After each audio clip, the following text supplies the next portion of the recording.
हमारी पार्टी इस विचार को सही मानती है।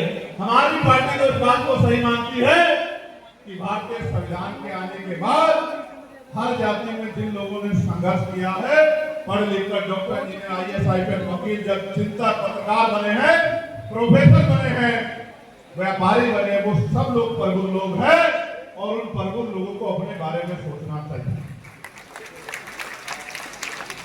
सामान्य साथियों, सोचना चाहिए कि राजतंत्र में तो राज बदलने के लिए तलवारें चलती थी, भाले चलते थे, बंदूक चलती थी, लाठियां चलती थी, गोलियां चलती थी, तोप चलती थी, हजारों लोग बलिदान हो जाते हैं, तब जाके राजकाज बदलता था। क्या बदलता था? क्या बदलता था? जोर से बताओ। राजकाज बदलता था जब राजतंत्र था।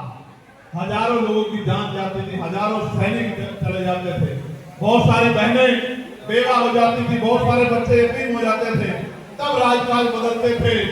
लेकिन भारतीय लोकतंत्र में तो आपकी उंगली में इतनी ताकत दी है डॉक्टर बाबा साहब अम्बेडकर ने, जिसको चाहे कुर्सी पर बिठा दो और जिसको चाहे उसको जमीन पर पटक दो। आज जनता ने आज लोकतंत्र में ताकत आपके हाथ में दे दी।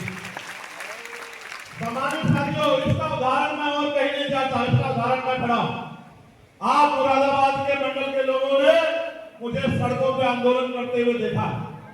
कभी जामा मस्जिद पर जब NRC में आपसे कागज मांगे जा रहे थे और हर आदमी, मेरे लिए तो आज भी याद है, हमारी पार्टी के बहुत सम्मानित नेतागण यहाँ और बैठे, जिनको साहब, दीपक साहब, जितेंद्र साहब, ललित साहब, फहीम साहब, भाई परवेज साहब, असलम साहब, बहुत सारे लोग बैठे।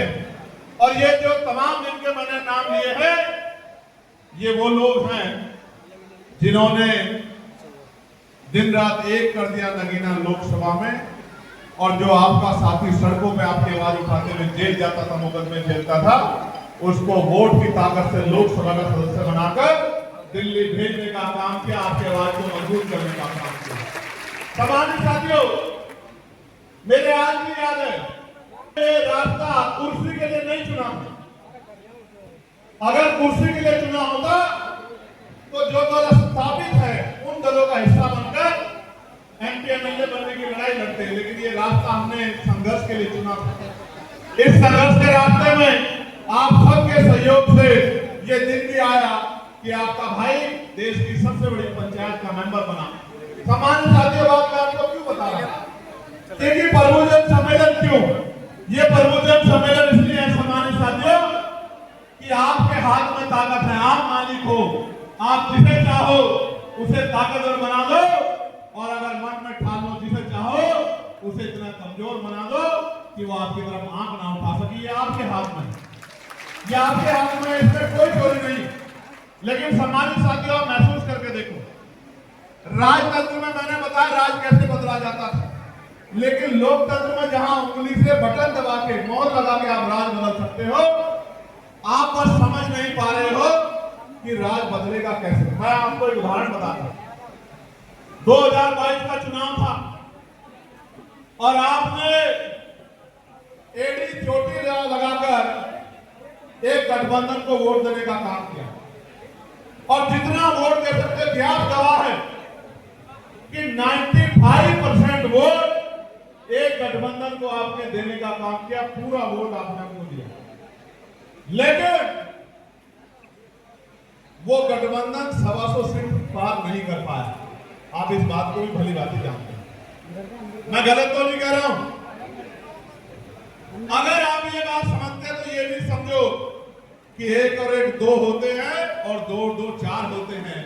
और मैं जो बात अब आपसे कह रहा हूं, अगर आप कमजोर छीटे पिटे लूटे गिरे लोग जो सताए जा रहे हैं, अगर एकजुट हो जाओ तो वो दिन दूर नहीं कि लखनऊ की कुर्सी आपसे दूर होगी। मेरी बात को आप याद रखें और इसका उदाहरण जान लो।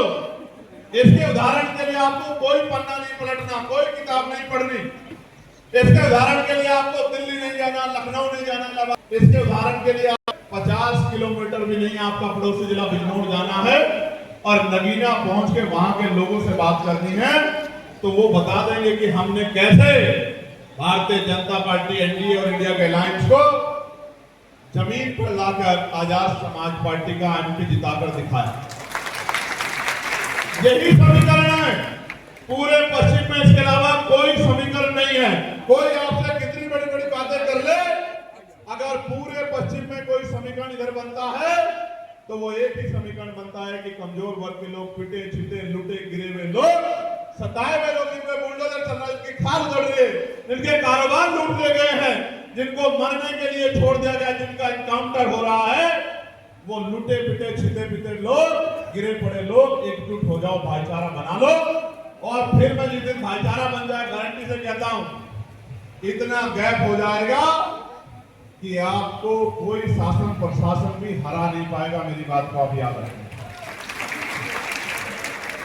तो सम्मानित साथियों, इसलिए जगाने के लिए आपका सोया हुआ जो है, आपकी ताकत को जगाने के लिए, और जो आपके अंदर ये भय पैदा हो गया है कि जो आज सत्ता में वो कभी हट नहीं सकते, आपको ये सच्चाई बताने के लिए कि कोई परमानेंट नहीं है। अगर आपने ताकत बना ली और सही समीकरण बना लिया तो आप तो कुर्सी पे बैठोगे, और अगर किसी दूसरे ने बना लिया तो वो कुर्सी पे बैठेगा, और जो कुर्सी पे बैठेगा उसी के अंदर ताकत होगी।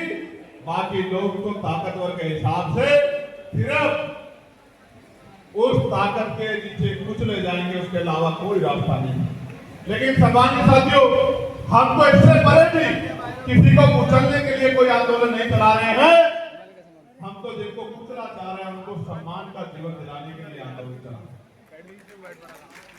प्रिय भाइयों, प्रबुद्धजन सम्मेलन के जरिए 5-6 ऐसे मसले हैं, 5-6 ऐसे मुख्य मुद्दे हैं जिन पे हम लोग चर्चा करते हैं।